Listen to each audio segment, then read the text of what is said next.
एक शख्स जो कि जाली असिस्टेंट कमिश्नर बनकर लोगों को ट्रैप करता था, अपने झांसे में लाता था, लोगों के साथ डील्स करता था। ये रिकॉर्ड याफ्ता है। ये मुख्तलिफ रूप में हमेशा पाया जाता है। कभी ये जाली असिस्टेंट सुप्रिटेंडेंट पुलिस बन जाता है, एएसपी बन जाता है, कभी ये असिस्टेंट कमिश्नर बन जाता है और कभी ये असिस्टेंट डायरेक्टर एफआईए का बताता है। जो भी सरकारी ऑफिसर है, अगर आप उसको चेहरे से नहीं पहचानते और उसके इंट्रोडक्शन से आप वाकिफ नहीं है तो आपको 100% राइट, आप उससे पूछ सकते हैं। अस्सलाम वालेकुम जी, डेली पॉइंट के साथ मैं आपकी मेज़बान हुमा खालिद। नाज़रीन, लाहौर के थाना सत्तू कतला में हुई एफआईआर नंबर 2277/24 दर्ज।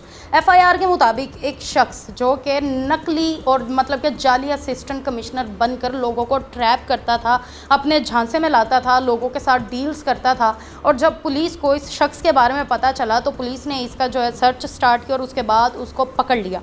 ये सारा प्रोसेस कितना मुश्किल था कि एक नकली असिस्टेंट कमिश्नर को पकड़ना, जिसने पता नहीं अपनी कितनी तैयारी की होगी असिस्टेंट कमिश्नर बनने के लिए, क्या क्या नकली डॉक्यूमेंट्स बनाए होंगे, वो सारे कैसे पकड़े गए हैं, कहाँ से पकड़ा गया, फिर कैसे कंफर्म हुआ कि वाकई ये जाली है, असली नहीं है। ये सब जानने के लिए हमारे साथ एसएचओ हाशिम मौजूद हैं। आइए ज़रा इनसे बात कर लेते हैं। जी अस्सलाम वालेकुम। जी वालेकुम सलाम। कैसे हैं आप?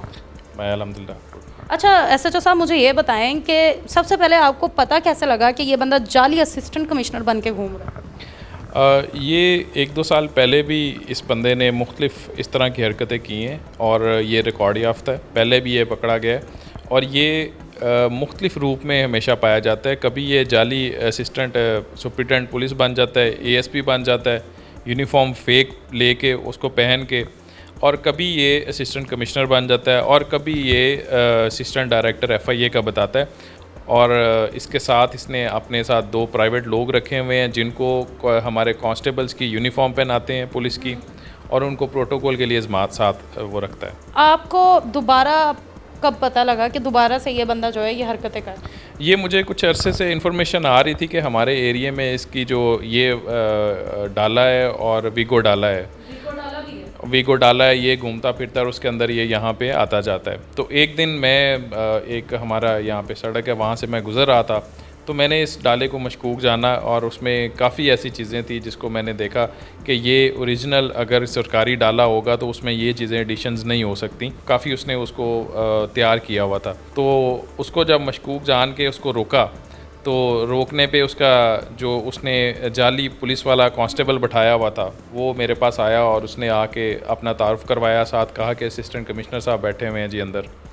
तो एक बॉडी लैंग्वेज होती है हमेशा हर इंसान की, और हम पुलिस वाले जो हैं हमारा क्योंकि ज़्यादातर काम ही इसी चीज़ से है, और मैंने उसको जज किया कि ये ख़ुद भी झूठ बोल रहा है, और मैंने कहा चलो मुझे मिलवाओ, कौन है असिस्टेंट कमिश्नर साहब, मैं उनसे मिल लेता हूँ, पूछ लेता हूँ, वेरीफाई करता हूँ। तो वही बात हुई, जब उधर गया तो वो जब उसने देखा कि हम उसको चेक करने जा रहे हैं गाड़ी में, तो कांस्टेबल भी वहाँ से भाग गया, जिसको फिर मेरे साथ नफरी ने गनमैन थे उन्होंने भाग के उसको दबोचा। इसी तरह फिर जब गाड़ी में चेक किया तो उसमें असिस्टेंट कमिश्नर था ही नहीं। तो ये सारा जब वकूआ हुआ तो उसके बाद फिर हमने इसको थाने ले आए, सारा चेक किया और प्रॉपर एक प्रोसेस किया, तो पता चला कि ये वो कांस्टेबल भी जाली थे, ये जो असिस्टेंट कमिश्नर अपने आप को शो करता है वो भी जाली है, और इसी तरह वो भी जो देख के भाग गया। तो फिर हमने ये सारे बंदे तीनों जो इनको हमने वहाँ से पकड़ के दोबारा हम थाने ला के पूरी तफ्तीश की। तो उन्होंने फिर इस चीज़ का इकरार किया कि जी मैं ये जाली यूनिफॉर्म और जाली जो है ये सारा गेटअप किया हुआ है, और इस पर मैं जो शरीफ शहरी हैं उन लोगों को इससे ट्रैप करता हूँ। कुछ अपना प्रोटोकॉल दिखा के उसको उसकी तस्कीन मिलती थी, और कुछ जो मासूम शहरी हैं उनको ट्रैप करके मुख्तलिफ़ चीज़ों में फ़्रॉड में उनके साथ दी। उसकी उम्र क्या है? इसकी उम्र तकरीबन कोई 38-40 साल है। 38-40 साल का शख्स जो है वो ये सब कर रहा था, तो उसने अपने कोई डॉक्यूमेंट्स भी ऑफ कोर्स तैयार किए हैं वो? जी उसने जो फेक अपना जो उसने लबादा ओढ़ा हुआ था उसमें उसने सारी चीज़ें अपनी तैयार की। अच्छा, क्या चीज़ें होती हैं जिससे पता लग सकता है आम आवाम को कि ये बंदा असली है कि नकली? क्योंकि हमारी जो आवाम है वो तो अगर एक कांस्टेबल ही नज़र आ जाते हैं वो लोग तो खड़े डर के मारे खड़े हो जाते हैं कि अब ये आ गए हैं, हमें कुछ कर देंगे। तो कैसे अंदाज़ा लगाया जा सकता है कि वाकई ये कोई असली ऑफिसर है या नकली ऑफिसर है? देखें, ये कुछ प्रोफेशनली भी अडॉप्टेड चीज़ें होती हैं और कुछ एक इंसान के अंदर भी हिस्स होती है जिससे वो चीज़ों को जज करता है कि उसके सराउंडिंग में क्या हो रहा है और वो उसमें कितनी हकीकत है और कितनी वो फेक है। इसमें जो इंसान कुछ होता है ना, तो वो उसका बॉडी लैंग्वेज, उसका कॉन्फिडेंस वो खुद ही यहाँ होता है।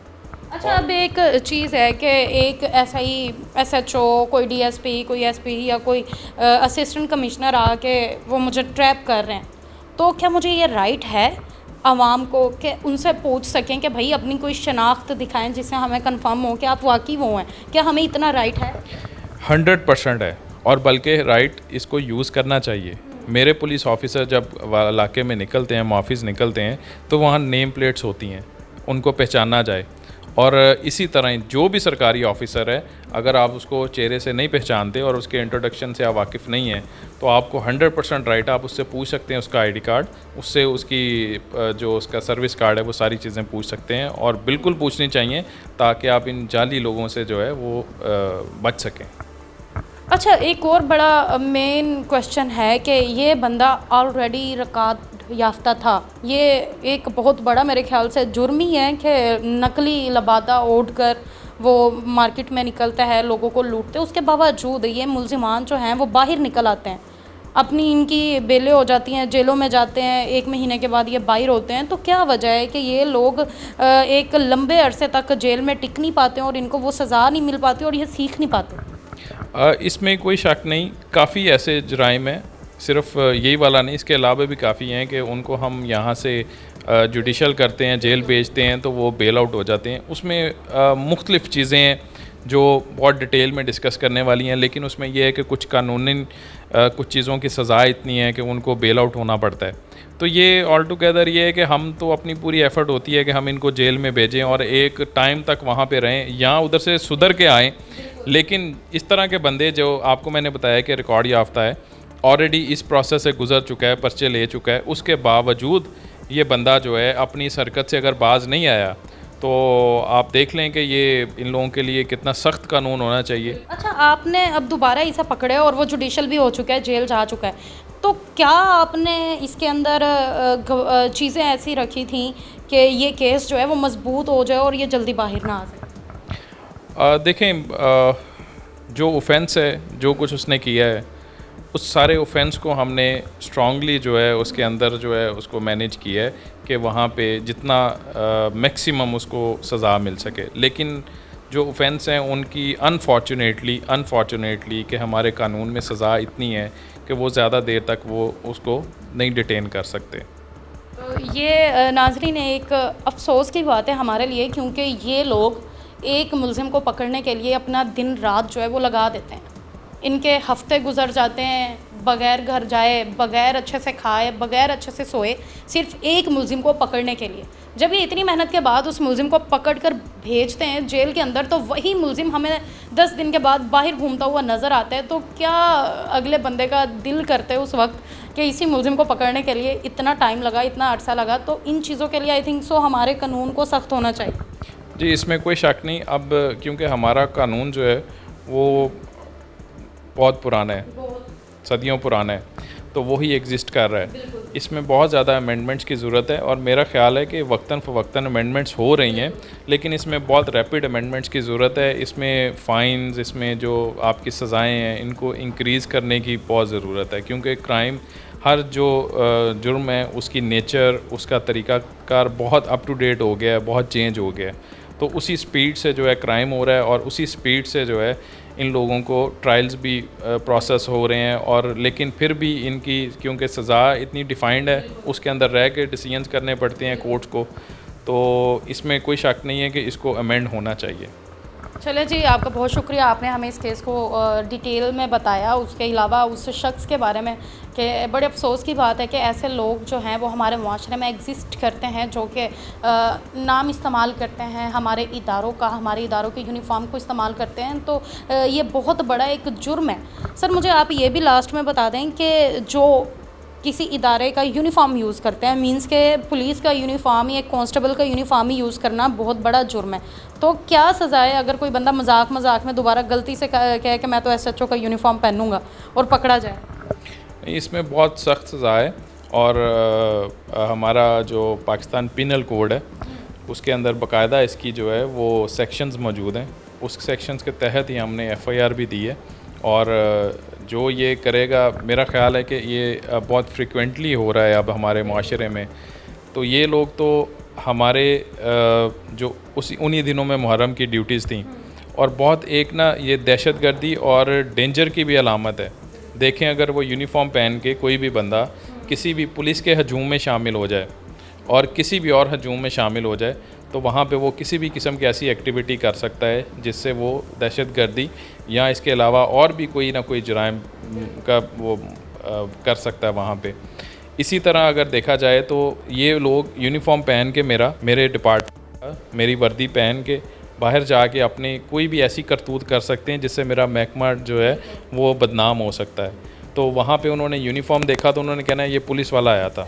उन्होंने आगे इतना ज़्यादा नहीं देखना कि ये अंदर कौन था, इसने क्या किया, किसने किया, और ये जाली था या असली था।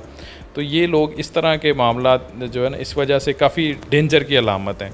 तो इसको एसएचओ साहब, आपको नहीं लगता है कि ये जो आप लोगों की यूनिफॉर्म है ये लोगों को इजीली अवेलेबल हो जाती है, आम है, क्या वजह है? या तो ये बाहर मार्केट में इसको ख़त्म कर दिया जाए? नहीं, इसकी एसओपीज़ हैं जहाँ पे ऑफिशियली हमें मिलती हैं, और इसके अलावा जो ऑफिशियली मार्केट्स हैं वहाँ पे बाकायदा जो है आप अपना कार्ड वगैरह देते हैं। मीन्स के ये वो लोग स्पेशली सिलाई करवाते हैं? मैं वही बता रहा हूँ कि आपको पता है कि हर चीज़ का रेप्लिका जो है ना वो बहुत इजीली अवेलेबल है, हर जगह अवेलेबल है, तो इसको कॉपी करना कोई इतना मसला नहीं है। चले जी, मुझे तो लगता है उन लोगों को भी सबसे पहले तो पकड़ना चाहिए जो लोग ये नकली लबादे बनाते हैं, नकली यूनिफॉर्म्स बनाते हैं, क्योंकि ये बिल्कुल हक सच की बात नहीं है। मुझे दे इजाज़त, मिलते हैं अगले प्रोग्राम में। वस्सलाम।